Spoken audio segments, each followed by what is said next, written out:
Cette semaine de Shalach, on a un des événements les plus importants de toute la vie, ça s'appelle la manne.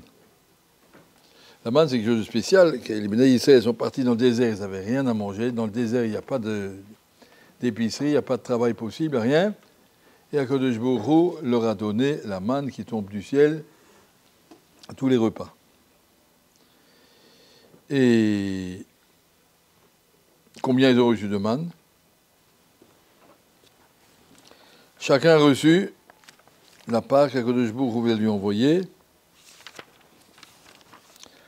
Amarbé, Ediv, Amamit, Sir, personne n'a pu prendre plus ni moins que ce qu'HaKadosh Baruch Hu a donné à chacun.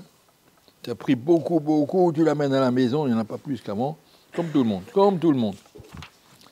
HaKadosh Baruch Hu a dit, dans le désert, vous avez tous les mêmes besoins. Pas de raison qu'il y en ait un qui s'enrichisse sur le compte de l'autre. Bon, ta manne, ça suffit pour manger pour toute la journée. Les Rembaboker Lisboa, vous avez du pain tous les matins pour manger. Baboker Lisboa, les Rem vous donne. Et le Ish le fi ochlol kotus, chacun qui ramasse ce qu'il a besoin. Velo edif amarbe. Curieusement, celui qui voulait beaucoup, il n'a pas eu plus. Amamit, celui qui croyait qu'il a besoin moins, que je vous lui donnera quand même. Ish le fi ochlol kotus. Chacun a pris ce qu'il était nécessaire pour la journée, et comme ça, que je vous ai donné. Yesh l'actu arbe, l'actu meat. Uksheba ou le betam, madou ba omer ish ish machaktu. Ils sont arrivés à la maison, ils ont mesuré.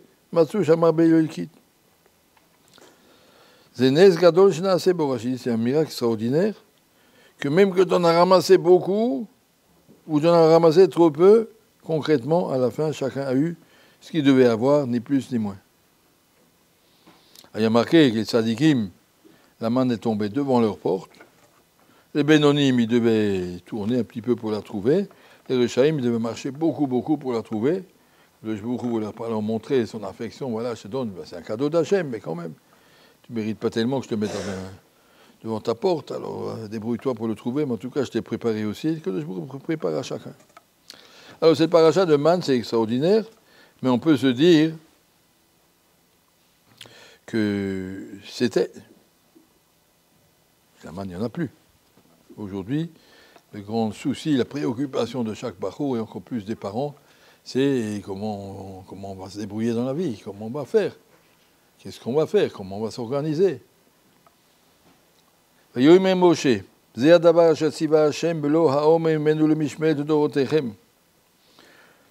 a dit, Bnei Israël, parole demande d'Akadosh Baruch Hu, remplissez une bouteille à garder d'une génération à l'autre.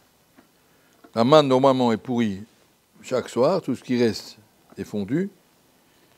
Il est défendu pour le lendemain, en tout cas, ça fond. Ramaché, mais je n'ai pas le droit de le garder pour demain.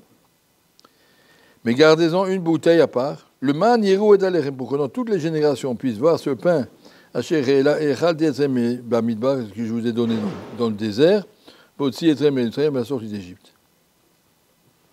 Moshe a dit à Aaron, va prendre un flacon, mets là-dedans 2 kilos de manne, pose devant le Aaron, le Mishmel Dorotechem, pour le garder d'une génération à l'autre. Rashi nous dit,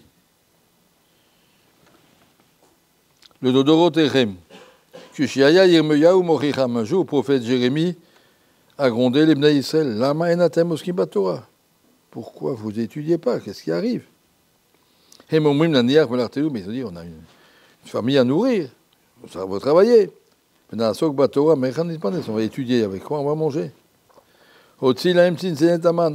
Yirmiyahu est allé leur chercher la bouteille de manne. Amalem atem reud varachem.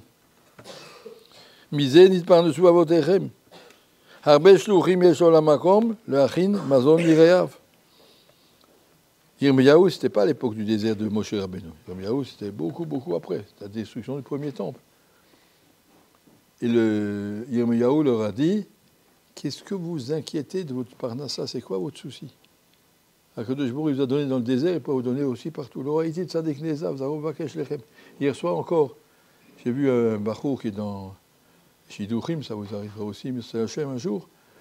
Et puis il m'a dit, est-ce que je dois donner en priorité une fille qui a un métier plutôt qu'une fille qui n'a pas de métier? Une fille qui a un métier, mais 4 000 € par mois, elle est bien payée, elle est ingénieure de travaux finis, ou bien une autre qui sait juste faire du babysitting.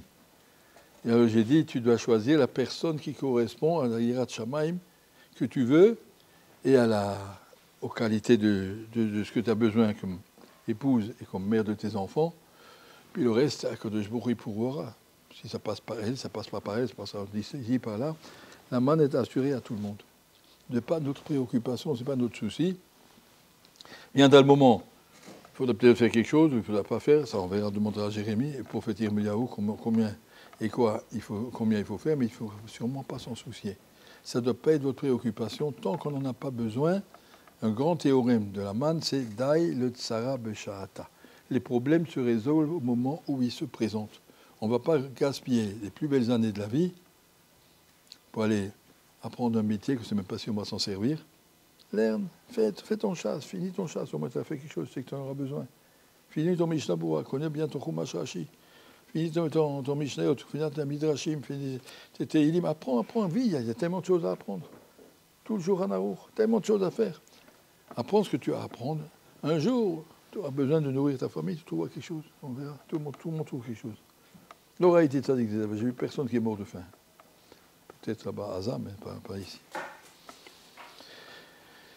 La Torah veut nous apprendre, regardez cette manne, j'oublie personne, dit Akadosh Baruch, j'oublie personne, allez étudier, ne vous inquiétez pas, ne pensez pas que la parnassa c'est votre souci. Comme tu n'as pas besoin de te soucier, est-ce que tu auras de l'air pour respirer, tu ne te promènes pas avec une bouteille d'oxygène, d'accord? Je fais confiance à Akadosh Baruch qui ne va pas me pomper l'air, qu'on aura de quoi respirer tous les jours. Je n'ai pas besoin de me promener avec un truc pour le cœur, parce que on ne sait jamais si ça s'arrête. Au moins, j'ai un défibrillateur dans ma poche, comme ça je suis réglé. On ne vit pas comme ça. Le Jbouri s'occupe de nous, il nous donne de l'air, il fait battre notre cœur, il nous donne tout. Il s'occupe aussi de manger. Les gens sont mis dans la tête que si je ne m'en occupe pas du manger, je n'aurai rien à manger. Qui t'a dit? Rabbi Yaakov Kanievski raconte, quand on racontait ça à Novardo. C'est un peu exagéré pour vous, je dis pas, mais je vous raconte juste comme il raconte. Il y avait dans un village en Russie un puits, et au fond du puits, il y a une roue de charrette. Et cette roue de charrette était spéciale. Qu'est-ce qu'elle avait? Elle tourne tout le temps. La roue, elle tourne. Mais dès que quelqu'un regarde, elle s'arrête. Et on arrête, on recule, et elle tourne. Et donc on regarde, elle s'arrête. Tu vois, il y a un qui était intelligent qui vous a dit qu'elle tourne. On n'a jamais vu tourner. Dès que tu regardes, elle s'arrête. Il dit la même chose. Les gens, ils disent, dès que tu arrêtes ta parnassa, tu arrêtes de trouver, tu n'auras plus rien à manger. Tu as essayé? Les gens, ils sont mis dans la tête que si on court pas 24 heures par jour pour la parnassa, 7 jours par semaine, on n'y arrivera pas. Arrête tes bêtises. Akadosh Baruch, il s'occupe de te faire respirer, de te faire digérer, de te faire tout, il te donne tout. Et il s'occupera aussi de ça. Effectivement, si on se met dans la tête que je veux vivre avec plus que le tsinsenet qu'Akadosh Baruch a donné à chacun, ce que tu dois avoir. Et à Shelo Yarbet, pas besoin de penser à devenir riche et avoir une grande villa, une grande auto. Oui, avec ce qu'Hachem me donne, Baruch Hachem. Qu'est-ce qu'il a demandé, moi, Yaakov Avinu, t'as une lechem, lecho, le begadizo, je dis de quoi me vêtir et de quoi manger. Manitzaïr Kyoter. Pas la peine d'aller rêver, pas plus. Si on sait se limiter à Abdesler, la condition pour devenir un bon Bachor Yeshiva, c'est de ne pas avoir des exigences sur la vie. Ce qui vient, c'est bien, Baruch Hachem. Ce qui vient, c'est bien. Un Bachor qui sort du repas et dit je vais au resto, déjà c'est un raté. Prends ce qu'on te donne, il y a de quoi manger, c'est tout. Non, il va dire j'ai des petits machins comme ça, des petits. Arrêtez, c'est pas comme ça qu'on vivra.